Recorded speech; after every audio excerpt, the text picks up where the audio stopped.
اسلام پہ تو اعتراض کرتے ہیں لیکن اپنی زندگی پہ غور نہیں کرتے. سادھوؤں کی زندگی گزارتے ہیں. ارے بہت اچھے ہم لوگ شادی نہیں کرتے. نہیں، قابل غور بات ہے. جو آدمی شادی نہیں کرتا وہ کبھی نہ کبھی شیطان کے مکر و فریب میں آ جاتا ہے. کبھی نہ کبھی شیطان کے مکر و فریب میں آ جاتا ہے. ان الشیطان للانسان عدو مبین. شیطان انسان کا کھلا ہوا دشمن ہے. کتنا آدمی پارسائی اختیار کرے نہیں ہو پاتا. قرآن پاک میں وما ابرئ نفسی ان النفس لامارۃ بالسوء. حضرت یوسف علیہ السلام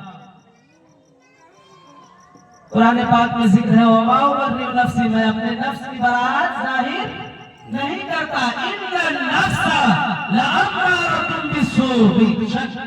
نفس امارہ مجھے برائی کی دعوت دیتی ہے لیکن میرا رب مجھے بچا لیتا ہے. وہ نبی ہے جو فرماتے ہیں کہ رب میرا بچا لیتا ہے. وہ نبی جو معصوم ہوتے ہیں وہ کہتے ہیں کہ رب میرا بچا لیتا ہے. اور جو انسان ہو جس کے نفس کا ٹھکانہ نہ ہو، جیسی تیسی زندگی گزارتا ہو، وہ سادھو بن کر کے کیا اپنے آپ کو پاک ظاہر کر سکتا ہے؟ پتا چلا کہ شادی بہت ہی ضروری ہے. اگر آپ شادی نہیں کرتے تو کبھی بھی شیطان کے مکر و فریب میں آ سکتے ہیں. اور شیطان انسان کا کھلا ہوا دشمن ہے. تو قرآن پاک میں ذکر ہوا کہ جو استطاعت والے ہیں وہ 2 کر سکتے ہیں، 3 کر سکتے ہیں، 4 کر سکتے ہیں. لیکن جو استطاعت نہیں رکھتے وہ صرف ایک سے شادی کرے اور اس کی ہر ایک ضروریات کو مکمل کرے. حضرت عبداللہ ابن مسعود رضی اللہ عنہ فرماتے ہیں کہ اگر میری زندگی کے صرف 10 دن باقی ہوتے تو میں یہ تمنا کرتا، میں یہ چاہتا ہوں کہ میری شادی ہو جائے تاکہ میں رب کی بارگاہ میں بے شادی شدہ حاضر نہ ہو. پتا چلا کہ جو شادی کرتے ہیں رب کی بارگاہ میں ان کا مقام و مرتبہ بلند ہو جاتا ہے. جبھی تو حضرت عبداللہ ابن مسعود رضی اللہ عنہ کہتے ہیں کہ میں رب کی بارگاہ میں بے شادی شدہ حاضر نہ ہوں. حضور کی بارگاہ میں حضور صلی اللہ تعالی علیہ وسلم کی بارگاہ میں ایک صحابی رہا کرتے تھے اور وہ بے شادی شدہ تھے. حضور صلی اللہ علیہ وسلم فرمائے کہ میرے صحابی شادی کر لو. وہ صحابی عرض کرتے ہیں یا رسول اللہ،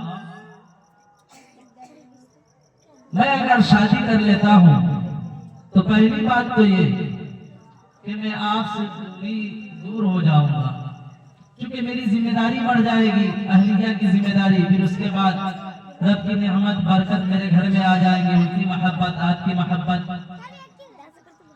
تو پھر میں دھیرے دھیرے آپ سے کہیں ایسا نہ ہو کہ دور ہو جاؤں. اور دوسری بات یہ ہے کہ میں ایک غریب آدمی ہوں، شادی کروں گا تو ذمہ داری نہیں سنبھال پاؤں گا. اللہ کے رسول صلی اللہ تعالی علیہ وسلم سکوت اختیار کیے، خاموش ہو گئے. پھر کچھ دنوں کے بعد اللہ کے رسول صلی اللہ علیہ وسلم نے اپنے صحابی سے ارشاد فرمایا اے میرے صحابی آپ شادی کرو. وہ صحابی پھر یہی عذر پیش کیے کہ اللہ کے نبی صلی اللہ علیہ وسلم کہیں ایسا نہ ہو کہ شادی کے بعد میں آپ سے دور ہو جاؤں، اور دوسری بات یہ کہ میں ایک غریب آدمی ہوں. پھر وہ صحابی حضور صلی اللہ تعالی علیہ وسلم کے پاس سے ہٹ گئے تو سوچنے لگے کہ حضور صلی اللہ علیہ وسلم میرے بارے میں بہتر جانتے ہیں، کس میں میرا بھلا ہے اور کس میں میرا برا ہے، کس میں فائدہ ہے کس میں نقصان ہے. تو بہتر یہ ہے کہ اب کی بار جب جناب محمد رسول اللہ صلی اللہ تعالی علیہ وسلم ارشاد فرمائیں گے شادی کے لیے تو میں ہاں کر دوں گا. تو تیسری بار اللہ کے رسول صلی اللہ علیہ وسلم نے ارشاد فرمایا اے میرے پیارے صحابی آپ شادی کر لو. وہ صحابی عرض کرتے ہیں ہاں یا رسول اللہ صلی اللہ علیہ وسلم ٹھیک ہے میری شادی کرا دیجیے. اللہ کے رسول صلی اللہ علیہ وسلم نے فرمایا کہ میرے صحابی فلاں قبیلے میں جاؤ اور جا کر کے فلاں شخص سے کہو کہ آپ مجھے اپنی لڑکی سے شادی کرا دیجئے. وہ صحابی عرض کرتے ہیں یا رسول اللہ میں بغیر نشان کے کیسے جاؤں؟ یا رسول اللہ آپ کوئی نشان دے دے تاکہ میں جاؤں اور وہاں پیش کروں تو وہ سمجھ جائے کہ ہاں یہ رسول کی طرف سے آیا ہے, دونوں عالم کے مالک و مختار کی طرف سے میرے پاس آیا ہے. اللہ کے رسول صلی اللہ علیہ وسلم نے صحابہ کرام سے ارشاد فرمایا کہ اے صحابہ سونا کا چھوٹا سا ٹکڑے کا انتظام کرو. فوراً صحابہ کرام اپنے بھائی کے لیے سونے کا چھوٹا سا ٹکڑا انتظام کیا اور اس ٹکڑے کو لے کر کے وہ صحابی اس قبیلے میں گئے اور اس شخص کے پاس گئے جس شخص کے بارے میں اللہ کے رسول نے ارشاد فرمایا تھا. جو ہی یہ صحابی گئے ادھر سے وہ نشان دیکھتے ہیں اور راضی ہو جاتے ہیں شادی کے لیے. اس طرح اس صحابی کی شادی ہو جاتی ہے. شادی کے بعد اللہ کے رسول صلی اللہ علیہ وسلم نے ارشاد فرمایا کہ اے صحابی ولیمہ بھی کر لو. پھر وہ صحابی عرض کرتے ہیں یا رسول اللہ ہمارے پاس کچھ نہیں ہے. تو اللہ کے رسول صلی اللہ علیہ وسلم نے صحابہ کرام سے ارشاد فرمایا کہ فوراً ایک بکری کا انتظام کیا جائے. صحابہ کرام ایک بکری کا انتظام کرتے ہیں اور اس بکری کو ذبح کر کے اس کو بھونا گیا, بنایا گیا. بنانے کے بعد خوب دھوم دھام سے وہ صحابی جو غریب تھے, جو حضور کی قربت سے دور ہونے کو ناگوار کر رہے تھے, ناپسند کر رہے تھے کہ یا رسول اللہ کہیں ایسا نہ ہو کہ شادی کے بعد میں آپ سے دور ہو جاؤں. ان صحابی کی شادی ہوئی اور شادی ہونے کے بعد خوب دھوم دھام کے ساتھ ان کا ولیمہ ہوا اور ولیمہ ہونے کے بعد وہ خوشگوار زندگی گزارنے لگے. تو اس حدیث پاک سے پتہ چلتا ہے کہ رسول کریم صلی اللہ علیہ وسلم کی بارگاہ میں شادی کی کتنی اہمیت تھی کہ اللہ کے رسول صلی اللہ علیہ وسلم نے ایک بار نہیں, دو بار نہیں, بار بار اصرار فرما رہے تھے اپنے صحابی سے کہ اے میرے صحابی آپ شادی کر لو. جب تم شادی کر لو گے تو مجھ سے دور نہیں ہوگے بلکہ تم اس دنیا میں بھی سکون پاؤ گے, آخرت میں بھی سکون پاؤ گے, اور یہاں بھی میں تمہارا ساتھ دے رہا ہوں وہاں بھی میں تمہارا ساتھ دوں گا. تو یعنی شادی کے ذریعے دونوں جہاں میں کامیابی ہے. تو ہمیں چاہیے کہ شادی کو اپنائے.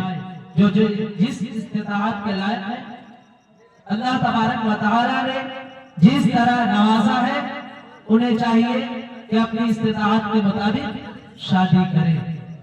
ہاں لیکن اعتدال رکھے ہر ایک کے درمیان, ناانصافی نہیں. اسی لیے آگے ارشاد فرمایا فَإِنْ خِفْتُمْ أَلَّا تَعْدِلُوا, اگر تم ڈر رہے ہو کہ انصاف نہیں کر پاؤ گے, عدل نہیں کر پاؤ گے, فَوَاحِدَةً, صرف اور صرف ایک سے شادی کرو. ایسا نہ کہ حصول لذت کے چکر میں پہلی والی اچھی نہیں تو دوسری سے شادی کر لے. نہیں, حصول لذت نہیں, ہر ایک کے درمیان عدل. قرآن میں یہ ذکر نہیں ہوا کہ جو خوبصورت ہو ان پہ خوب خرچہ کرو اور جو ساولی ہو یا پھر کچھ ڈاؤن ہو, لو ہو, ان پہ دھیان نہ دو, بلکہ ہر ایک کے درمیان عدل و انصاف کرو. جب آپ قرآن کے مطابق زندگی گزاریں گے تو دونوں جہاں میں کامیاب ہو جائیں گے. اللہ رب العزت ہم لوگوں کو قرآن کریم کے مطابق زندگی گزارنے کی توفیق خیر عطا فرمائے, اور اس واقعے کو اور اس قرآن کی تفسیر کو سننے کے بعد اس پہ عمل کرنے کی توفیق خیر عطا فرمائے. ہم لوگ کو برائیوں سے بچنے کی